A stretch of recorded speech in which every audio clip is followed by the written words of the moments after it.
One evening, after a long day, Lucas stood in his kitchen and stared at the sink full of dishes. He didn't feel angry or sad. Just empty. The kind of tired that doesn't go away after sleep. His phone buzzed on the table, but he didn't check it right away. He already knew it wasn't anything important. Probably work. Probably something that could wait. He leaned against the counter and tried to remember the last time he felt excited about anything. He couldn't. Lucas worked as a delivery driver. Different streets every day, same feeling inside. He knew the city better than most people.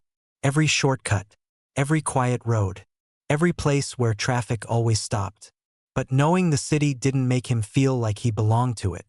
He just passed through, dropped packages, smiled politely, moved on. That evening, instead of washing the dishes, he grabbed his jacket and went outside. The air was cool and calm. Street lights were already on. People walked past him, talking, laughing, arguing, living. Lucas walked without a plan, just forward.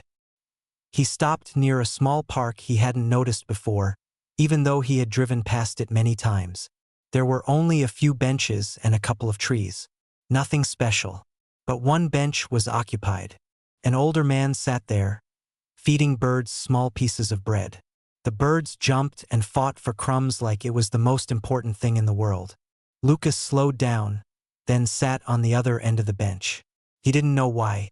He usually avoided strangers. The man glanced at him and nodded. Lucas nodded back. Silence followed. Not uncomfortable, just quiet.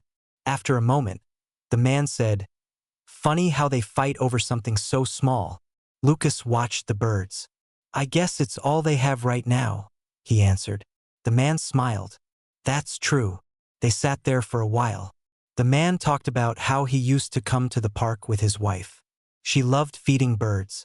She passed away a few years ago. Lucas listened. He didn't interrupt. He didn't try to fix anything. He just listened. Before leaving, the man said, "Don't rush your days too much. You don't get them back." Lucas didn't respond right away. He just nodded. That night, Lucas washed the dishes. Slowly.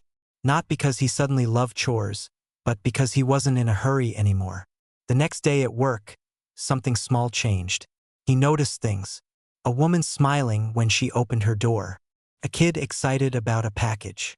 A dog barking at him like he was a hero or a threat. He found himself smiling back. During his lunch break, Lucas sat in his van and didn't scroll his phone. He just looked outside. He thought about how many days he had spent waiting for something big to happen. A better job. A big change. A sign. That evening, he did something unusual. He opened a notebook that had been sitting in a drawer for years. Inside were half-written ideas. Notes about places he wanted to visit. Things he wanted to learn. Dreams he had quietly abandoned because life felt too busy. Lucas didn't make a big plan. He didn't promise himself anything dramatic. He just wrote one sentence. "I want my days to feel like mine." Weeks passed. Nothing magical happened. He still worked, still paid bills, still got tired. But he also started walking more, talking more, saying yes to small things. Coffee with a coworker, a call to his sister, a short trip outside the city on his day off. One evening, he returned to the park. The same bench, the same trees. The old man wasn't there, but the birds were. Lucas smiled and left some crumbs. Sitting there, he realized something simple. Life doesn't always change with a big moment.